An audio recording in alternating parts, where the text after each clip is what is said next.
Hi guys, welcome back to my channel. Sorry it's taken so long to get the postpartum video together. I'd sat down and recorded and I was just all over the place. It was a mess, so I said, you need to get organized. So I kind of wrote everything down, what I want to touch on, and hopefully that keeps me more focused and in line and better for you to understand. Hopefully, I don't know. We're just kind of winging it. So I hope you guys enjoy this video, and please subscribe to my channel and give this video a thumbs up, and let's just get into it. Okay, so postpartum. After I had Jackson, we had to stay in the hospital an extra day because of my preeclampsia, blood pressure, all that. They just kind of wanted to keep an eye on it, make sure it went back down to normal. After I had Jackson, if you watched my, I think I talked about it in the pregnancy video about me swelling terribly. After you have your baby, you swell up even more. My hands and everything were huge. It was awful.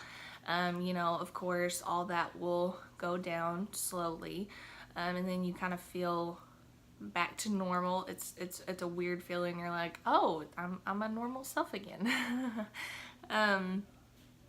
So fast forward to go home day. So getting everything together and rounded up, and we're ready to get in the car and drive home.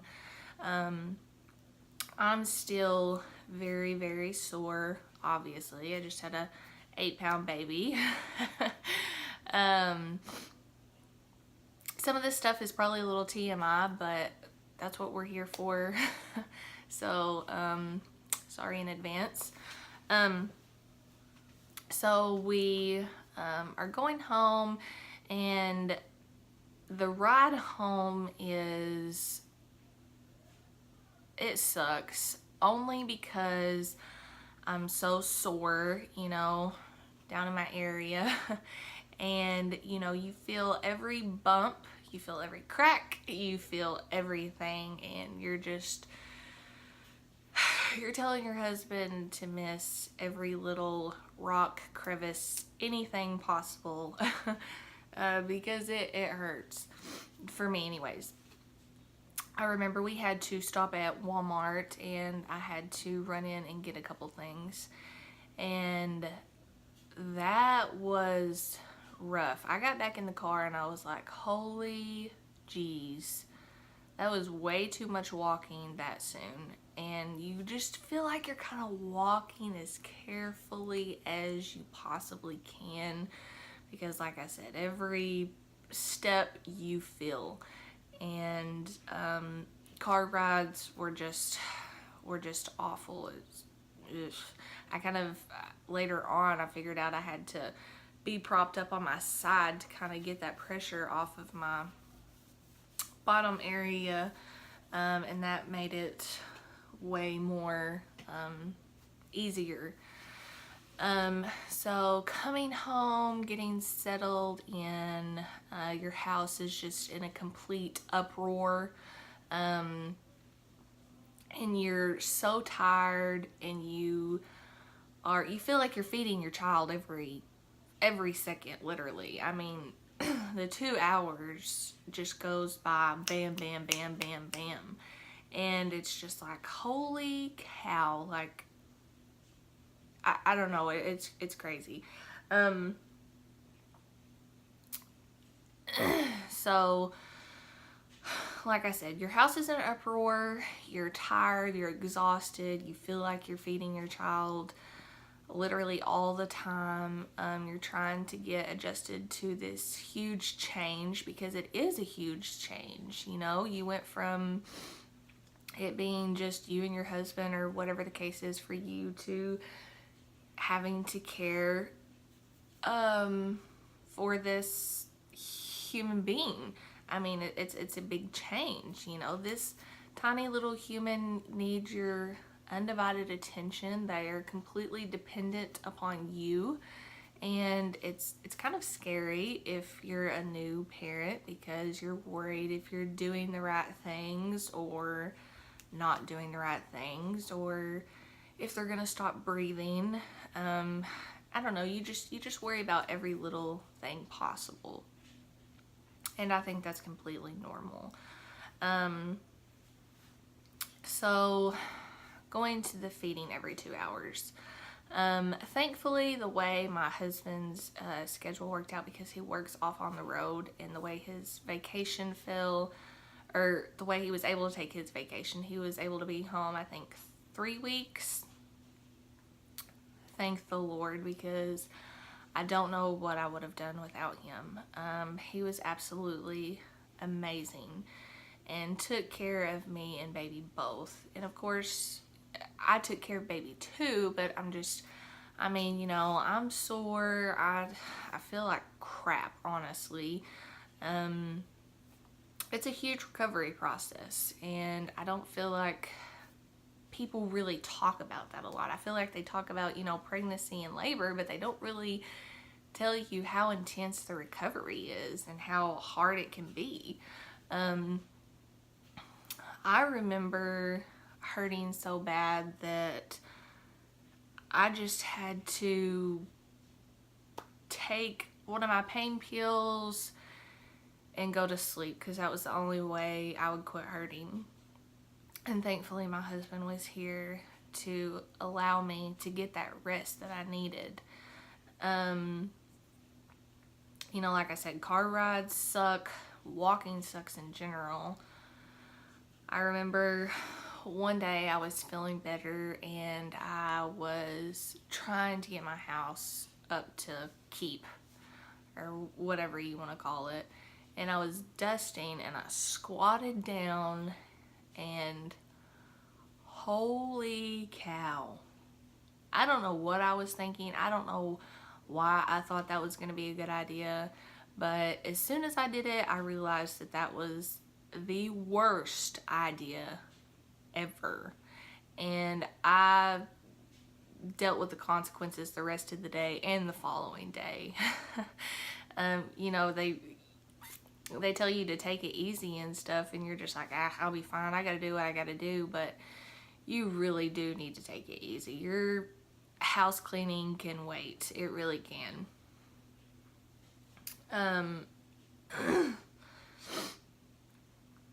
You know, thankfully, my husband was here, and we were able to, you know, take turns through the night. And, you know, he would wake up one time, I would wake up the next, so we could kind of get as much sleep as we could, because you need it. You're exhausted. You don't know if you're coming or you're going.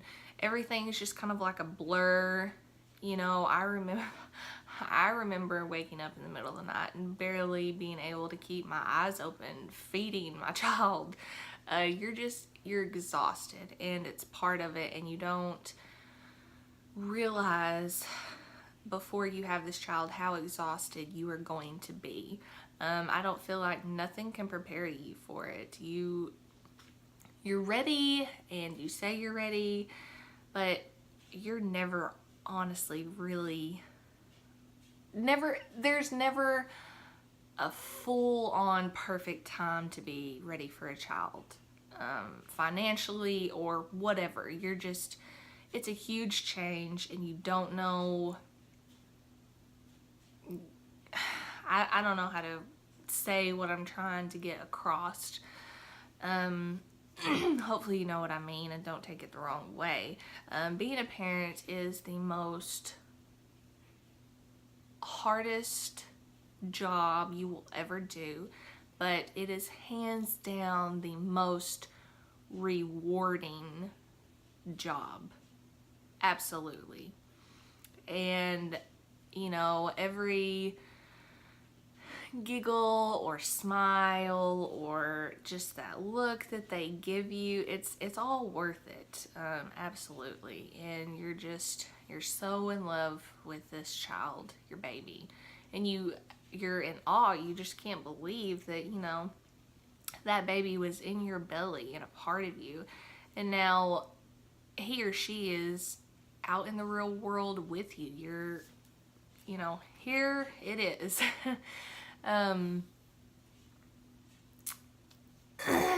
I lost what I was trying to say. Sorry.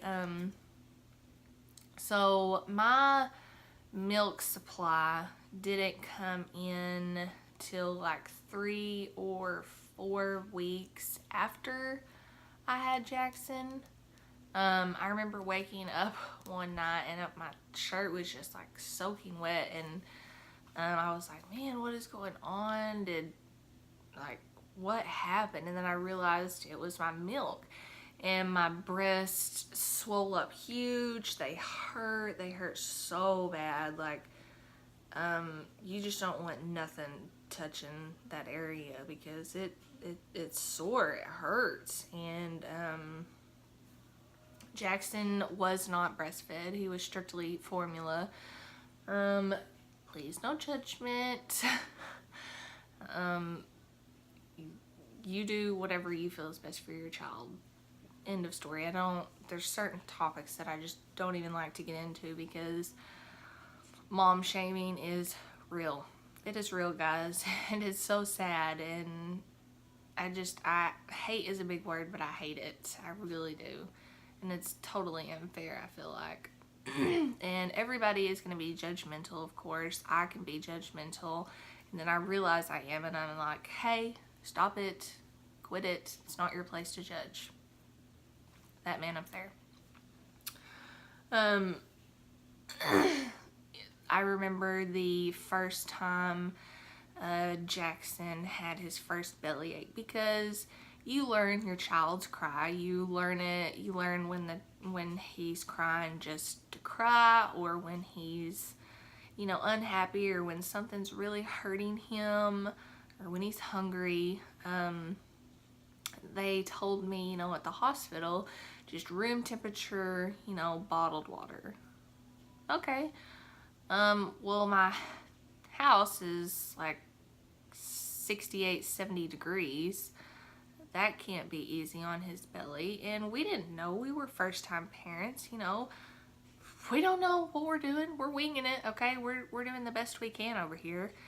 And me and my husband were like, we were researching it and everything, and we ended up getting a bottle warmer. And let me just first we switched his formula. And then we got a bottle warmer, and switching his formula made a huge difference. And then the bottle warmer made that much more of a difference. Because, a baby that is breastfeed, milk that's coming right out of your boob, I think they said it's like 98 degrees. It's it's warm. And I don't know why they told us room temperature water. Maybe, I don't know. I think they should have been a little bit more clear. Maybe some people keep it, really warm in their house or something in the middle of summer. I don't know. But it wasn't easy on his belly at all. And he would just cry so hard, and it just broke your heart, because until that gas was over with, it was rough, because you're tired too, and you're just like, what is going on? And you feel awful for your child. You just want it to go away because you hate to see them in that pain. You think about when you have a bellyache and it's because of gas. That stuff hurts, and they're little and fragile, and they've never experienced pain like that, and they don't know what's going on. But yeah, definitely switching the formula and the bottle warmer was a lifesaver. So fast forward to the 3 weeks were over, and my husband had to leave us. I was terrified. It was the first time, you know, Jackson and I were going to be alone by ourselves. And I'm a new mom. I don't know, you know, you're just scared. Bottom line, you are scared. And having my husband here was just that comforting feeling. And so when he left, you never get caught up on your sleep. You don't. Me and him never did. It's just part of parenting. So he left, and still, you know, Jackson's eating every 2 hours. You're exhausted. You feed him, you know, newborns sleep all the time, and you feed him, you put him down, and then you're getting him situated, and then you have like an hour to sleep by the time you get yourself settled in and fall asleep. And then it's just like it's so exhausting. I can't stress to you enough, and I'm not trying to come off as I'm complaining or anything like that. I'm really not. I'm just letting you know, be ready, because you're going to be the most tired you have ever been in your entire life. But like I said, it's completely 110% worth it by all means. And you're so tired that you don't even want to eat. Like, you got to weigh your options. Do I want to sleep or do I want to eat? I want to sleep. I don't even care about eating. I would go all day without eating. I did not have an appetite. I didn't care about eating. I just wanted to sleep. You know, you're at that point where you're that tired. And you know, when I was pregnant, I gained 30 pounds. And after I had Jackson, I lost that 30 pounds. And then I lost an additional 18 pounds. And that was because I didn't want to eat. I didn't care about it. I had no desire to eat. I had to make myself. And you get past the point where, you know, you're kind of getting used to the no sleep. It just becomes your new normal. And it's just kind of part of your life now. I always told myself, and please do not take this the wrong way,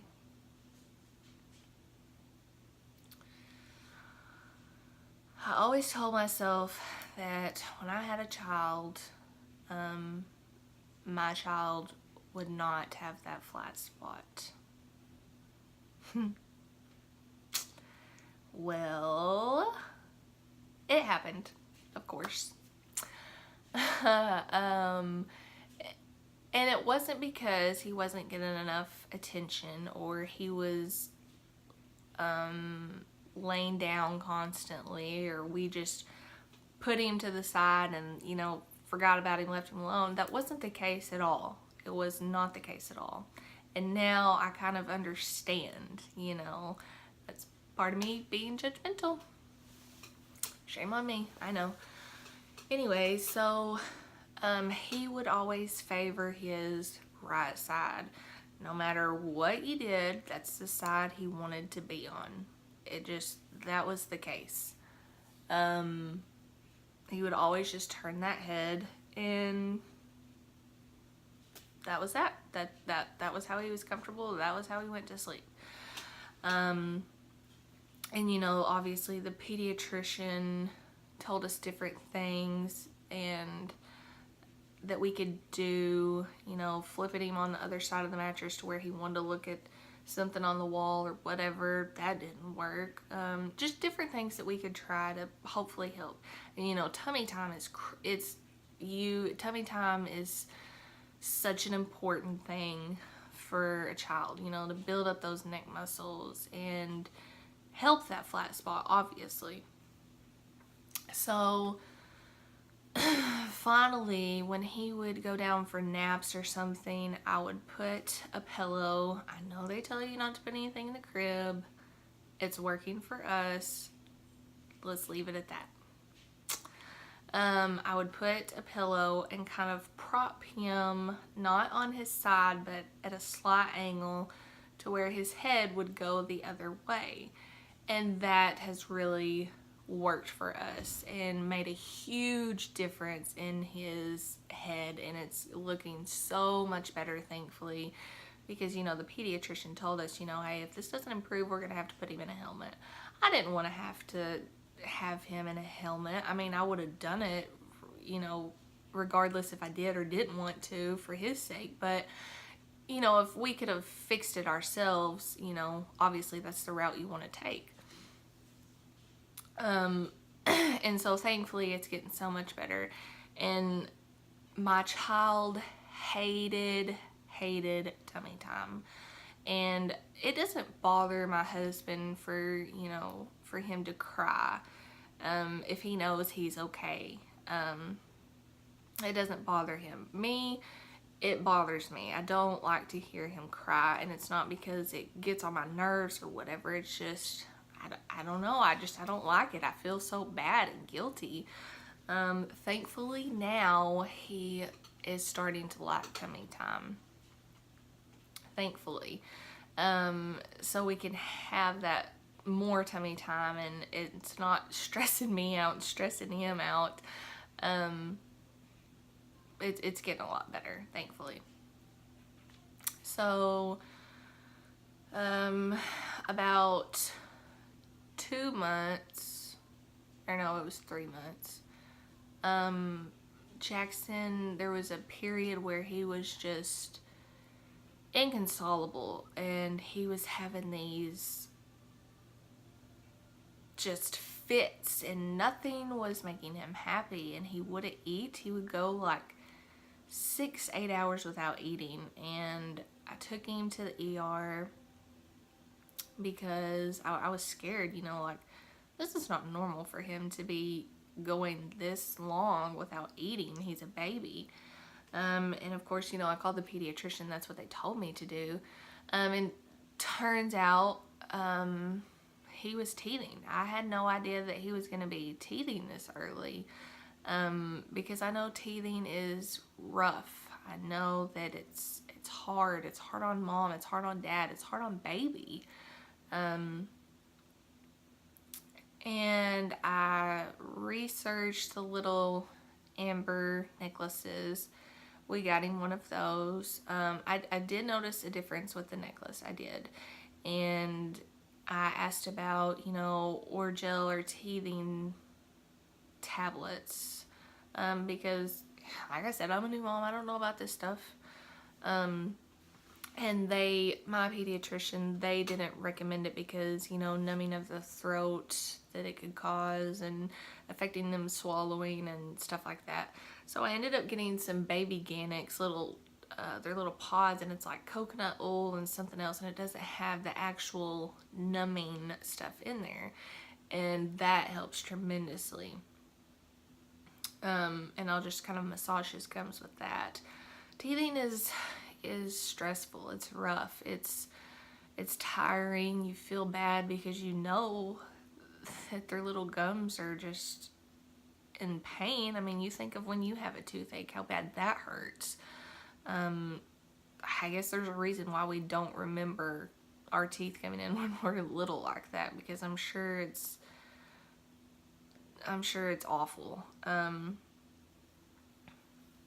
But you get through it. You do what you gotta do, and you might be crying with baby too while he's having a meltdown, but guess what? That's okay. That's just part of it. It's just whatever.